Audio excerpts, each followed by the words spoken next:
Rise for the Pledge of Allegiance. I pledge allegiance to the flag of the United States of America and to the republic for which it stands, one nation, under God, indivisible, with liberty and justice for all. Yep. That one's blinking red. We have a red blinking mic. Does that mean it's not working? Yeah, the rest of them are green, so we're good. Okay. Oh, now it is. Okay. All right. Any changes to the agenda? No, Madam Chair. Any motions to Motion adopt to the approve agenda? agenda? Motion by Kim. Second. Or Kim Kate. Here I go. Second. Second by Josh. Agenda's approved. All right. No presentations, proclamations, or acknowledgements. Is there anyone here for public comment?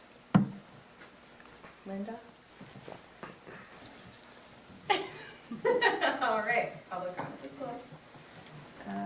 And the consent agenda, any questions or changes or anything that we want to move from the consent? Motion to approve consent agenda? Second. Motion by Kate, second by Bryce. Oh, I didn't do all in favor for the adopting of the agenda. Do I need to go back to do that? Yeah, we'll have to call for a vote. Okay, so all in favor to adopt the agenda? Aye. Aye. All right, and then all in favor to move the consent agenda? Aye. Aye. Aye.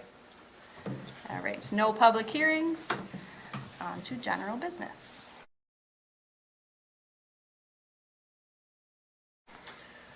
So we have one item under general business tonight. City Council is being asked to adopt a resolution. It is a model resolution that has been prepared by the League of Minnesota Cities related to the topic of housing and local control related to that topic. It's a rather high-level resolution. It's not talking specifically about any particular piece of legislation, any particular strategies related to the topic, etc. Really what it's doing is just saying that this is an issue, cities leave it as an issue, that everybody has a part in the issue, and that cities should be, while the legislature should provide tools, it should be left to the cities to decide what strategies are best suited for the cities.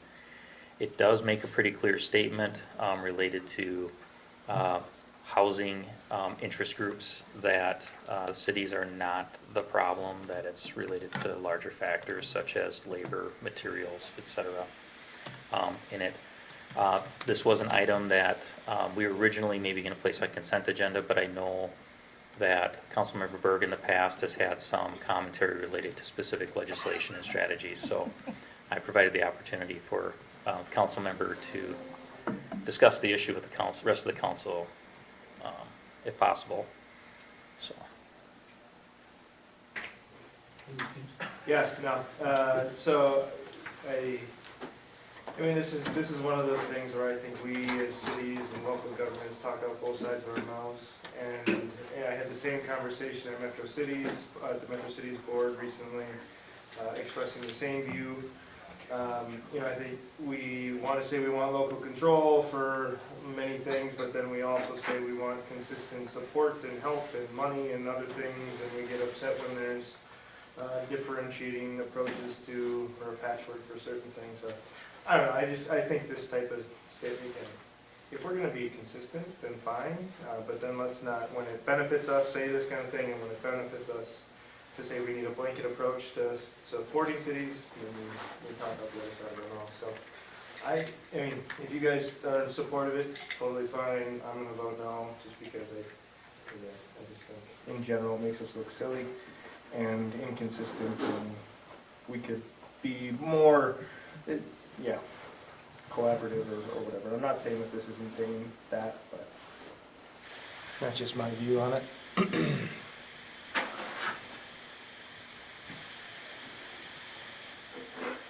And if nobody else is going to talk, I'll continue. I think cities also are part of the problem, and I can see that from the work that I do from serving seniors or serving folks with disabilities. Cities are actively zoning them out of certain communities, so they are a part of the problem when it comes to housing. So I strongly disagree with any sentiment that It has nothing to do with cities, it's everybody else's problem, so. Please somebody say something or I'll just keep So, going. well, I know that you said it was like relatively high level. Yeah. And given that I've been watching Senate hearings this week, I mean, is it something that, since it's high level, for now, I feel like it's okay, but maybe it's something we want to consider getting more involved in. We've actually been extremely involved over the last couple of years. I think I've testified 3 times on specific legislation, and we've been actively involved in lobbying area legislators and non-area legislators on the topic. But generally, it's been consistent with what we've understood to be the city's position on particular pieces of legislation. And that's not saying any piece of legislation that's put out there by the housing, or there's been some stuff that we have supported, but there's been items that are based on misunderstandings or misinformation related to what cities do or what they're changing, or eliminates or restricts our ability to do what we've done. I mean, quite honestly, we've done quite a few things, and we've done more. I'm going to soapbox a little bit here, but we've done more ourselves with nobody telling us what to do on our own without being prompted or threatened. That has provided more impact to housing and affordable housing in the last 2 years than anything else that's been proposed. And that stuff actually, a lot of the legislation that has been proposed would actually make it more difficult or put the city in the position where we may not choose to support or do things because of the negative impact it might have on our existing residents and taxpayers. So I think, my opinion, this is generic enough that it goes out there. Basically what it does is they use this type of resolutions when they have a stack this thick to get legislators to the table to talk about it because their constituent cities are saying, no, this is an important issue to it, and it just doesn't flow quickly through committee. And that, quite honestly, has been our biggest issue. Cities have made repeated requests for example, Housing First, to sit down and talk to them at the table, and they've made no meaningful move or effort to do so. Our own senator, when he was here, I think we offered several times during that meeting to sit down with them in a workshop setting and actually work through proposals that we could support, and that was not reciprocated then or since. So I think something like this is fine, but when we start getting specific legislation, yes, if we're going to take a specific stance on specific legislation, that requires a more detailed discussion and analysis. This basically just adds us to the stack of all the other cities who feel the same way.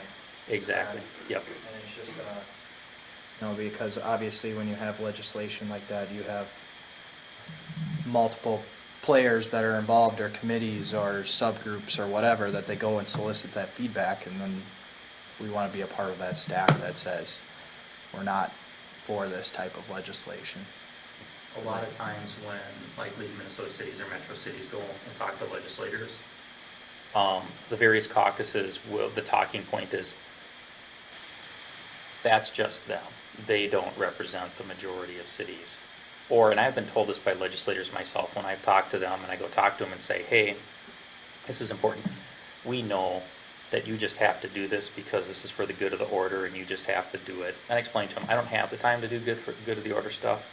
I do it because it represents us. But that actually gets out there. This helps with that to a certain extent, where it's like, no, we care. We cared enough to at least send the resolution. It causes pause and a desire to have more discussion on the topic without just rolling stuff through committees during the session. So My opinion is that I'm for it because of that very reason, because I've had conversations with Senator Draheim outside of this issue about other issues. And the very first question he asked is, what other groups are supporting it? And so, I mean, that's politics in a nutshell. I mean, so if we're not putting our hat in the ring and saying the control needs to stay with the cities for these reasons, and we're not the only ones to do that, the more the merrier, I think. So that's why I'm for it. And I'm totally cool being in the minority, so like I said, this is the last time this came up. I mean, it doesn't bother me at all, and I understand that I am in the minority of local elected officials, and will actively, speak about it. I'm gonna bring it up again at the Metro Cities Board next week, and You know, I think you kind of highlighted it a little bit. I mean, actions are going to speak more than a silly resolution that is probably pretty meaningless. So if we can continue to act on what we believe and do it in the best interest of Elko Newmarket, that's a totally different thing. I think I'd rather not have something out here that is stating something high level and generic like this, to have it then flipped on me or us in the future to say, hey, well, I thought you wanted local whatever, we're giving it to you, but now you're asking us for a statewide mandate of some kind that would be beneficial. So I mean, that's where I stand. And I guess as you walked in, I was thinking about, so I'm also on the Leading Age Board of Directors now, and I know one of our legislative priorities is to push back against preemption and certain things related. So there could be some connection at some point in both of my roles. Now, if obviously anything Elko Newmarket specific came up, I'd have to play that out. But so far, the Leading Age is just a much broader industry-wide type of work, and I very much volunteered to say I would happily testify on behalf of Leading Age and LifeSpark and others. Opposition to local, like, preemption type stuff that I know the League of Metro Cities are going to be putting together. So I'm going to talk about that at Metro Cities next week too, and just let them know that I can be a bridge, or try to be a bridge between the two, but I am very much going to be more in support of the latter. So.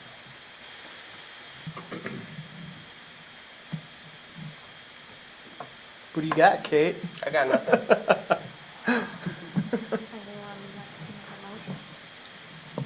Motion to approve resolution 22-12. Second. Motion by Bryce, second by Kate. All in favor? Aye. Aye. All opposed? No. So motion passes then, 3-1.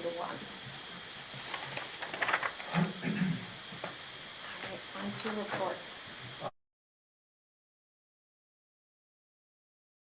Fourth quarter financial report. So always have to point out with the fourth quarter financial report that this is pre-audit, doesn't include year-end adjustments. So it's a snapshot, but isn't the final. This is where we ended for the year. But there are a couple things that I did want to kind of point out based on where we trended at the end of the year. In general fund, there is a couple variances. If you look at our overall revenues, we came in at 112% over our revenues. Building permits, we also came in greater than our projected expenditures. Building permits, we netted out better overall, because in the rest of the budget, once you take the building permits out, we had a good budget year overall. So if you go down into the fire fund, revenues are a bit higher. That's related to donations from Elko Newmarket Fire Relief. So that shows up in there. Obviously, a $240,000 check before the end of the year really helps with your overall revenues in the department. So that did help. Under the utilities, interesting thing in the water fund, our revenues were at 116%. A lot of that is just water sales. If you look at the chart below and take a look at our water sales in 2021, it's notably higher than the previous years. Here's the difference. If you recall, in those previous years, they were rather wet compared to last year. So the nature of the summer that you have can have a big impact on your water sales, up or down. And we did enact some changes, obviously, to the rate structure, but that was late in the year and really wasn't captured during the core of the watering portion of the season. If you look at the water revenue user charge comparisons, again, if you look at 2021, which is the green, you'll see that through the warmer months, July through October, it's just notably higher across the board. If you go down to sewer fund, you basically are seeing the same thing. I should also note within both funds, our projected plat revenues, trunk fees was less than projected, but our connection fees, which actually associated with building permits, were much higher than expected and was a bit of a wash. With regards to sewer, you see the same things with regards to trunk fee revenues versus connection fee revenues. But when you actually look at your user charges, again, those are very consistent from, your sewer is usually very consistent from year to year. And as you go down and you look at your stormwater, again, very much the same. They're not, your sewer is a lot different since it doesn't include irrigation, it's not affected by irrigation, et cetera. And stormwater is a fixed fee to every lot. So overall, I think we did good for the year overall. So I'm really looking to see the final audit numbers, where we ended up. So any questions on the information that was provided? Just a dumb question. Fish Rock Car Wash, $5,600. I just saw that. I was literally just staring at it. So when we were doing the downtown reconstruction of County Road 2, there were city improvements. As part of that, the car wash came down as part of that and was handled as a special assessment that they asked us to do it, and we agreed to assess it back through the process, but that was related to the demolition of the car wash. So that's just the assessment activity associated with that. Okay.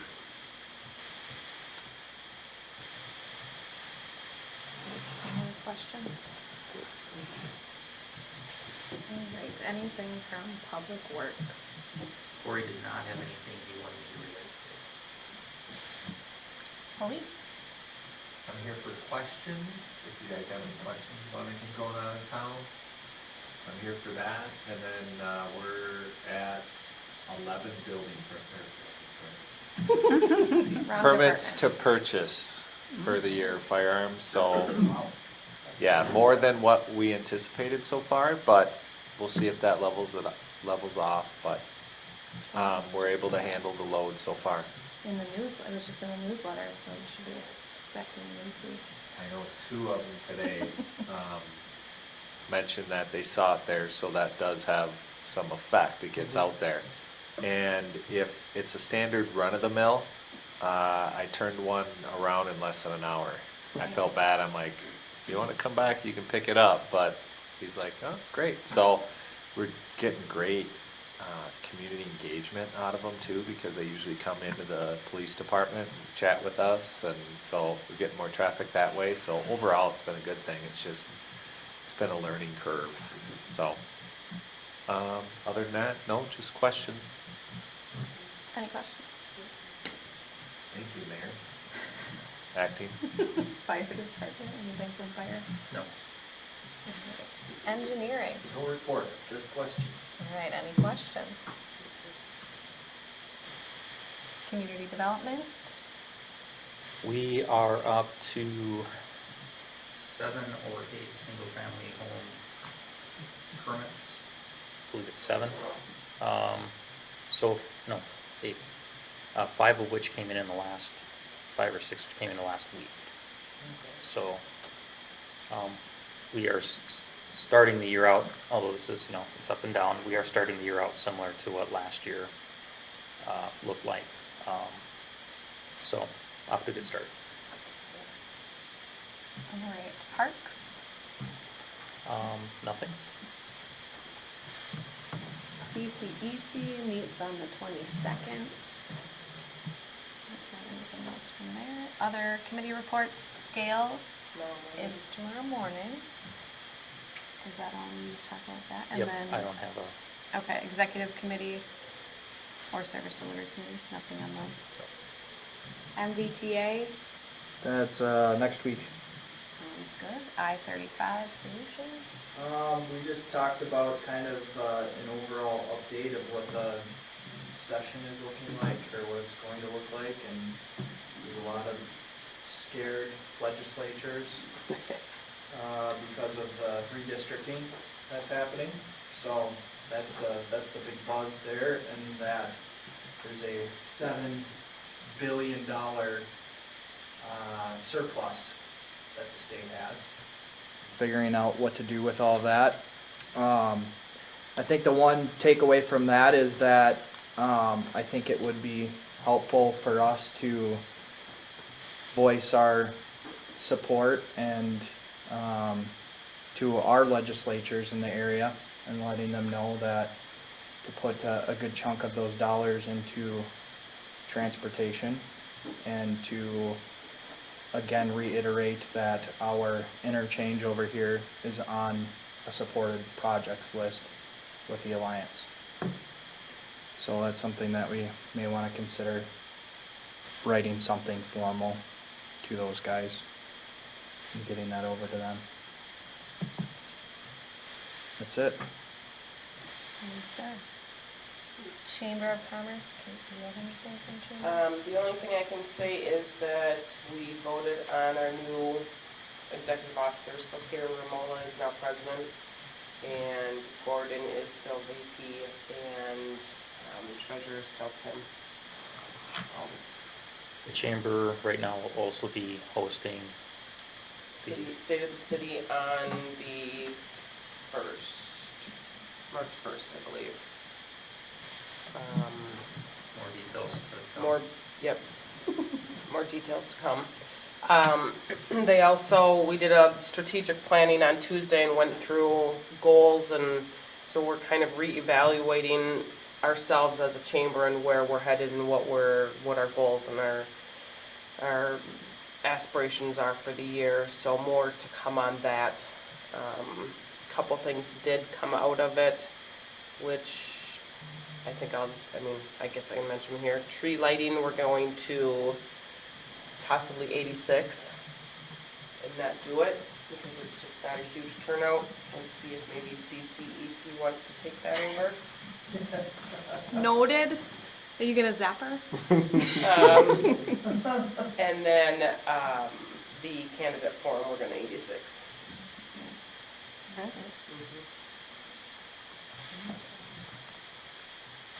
So just a heads up for y'all. Just because our bandwidth is so small, we have to get rid of some stuff that we just can't do everything.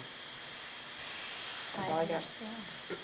If I step back just that, do I have council direction or support for the suggestion to send a formal letter to the legislators regarding to use of the surplus on transportation spending, and then the footnote that, oh, by the way, we've got an interchange that needs to be done? Yes. Yeah. Just wanted to double check. We'll get that done. All right. I don't know that if I'm allowed to do this. Commissioner Wolf, did you have anything to share with us? The only thing I have is, we're gonna go, have the open, public hearing on the, half-cent sales tax on Tuesday, and we are probably going to vote that in on Tuesday the 15th, so it's been we're getting about 10 million a year, and with any luck and the stars align, some of that money will go to a new bridge out here on 35 and 2. All right, it's on the record. Hold you to it. With any luck and stars align. Yes. The camera's out. I know, I personally as a I didn't hear business- that part. I personally as a business owner paying that would like to see some of the money used here in Elko New Market. You what's that? With me as a business owner paying that extra 5% every month, I would love to see some of that money being used here in Elko New Market. 0.5%. Mhm. Yep, okay. Yeah. And I think we put some towards, the area to begin with, but, yeah. We'd like to have two projects here. We'd like to do the 86 also, at some point. That is on the docket, so. Nice. One more thing, you said $7 billion surplus. I'm hearing rumors it might be $9 billion. By the February. So, Yeah. as Rob was trying to spit out today, it took him a while, but that's when the long nights come out, when there's a surplus, there's a big, whatever, when they have to, when we're short by 2 or 3 billion. It's easy. Okay, it's easier to cut, but boy, when there's 9 billion extra, boy, well, let's just spend that. Anyhow, because then once you spend it, then the base becomes bigger, and that's where the problem is, in my opinion. So, anyhow, thank you. Thank you. Discussion by council. Motion to adjourn. Hold on. I just have one hopefully quick question. I'm just curious on the Parks and Planning Commission. We haven't had any more applicants. We have one application for planning, and we have, I believe, 3 applications for parks. Awesome. And that closes tomorrow. Correct. correct, Linda? Yes. That's very good. Okay, Bryce. Motion to adjourn. Second. Motion by Bryce, second by Kate. All in favor? Aye. Aye.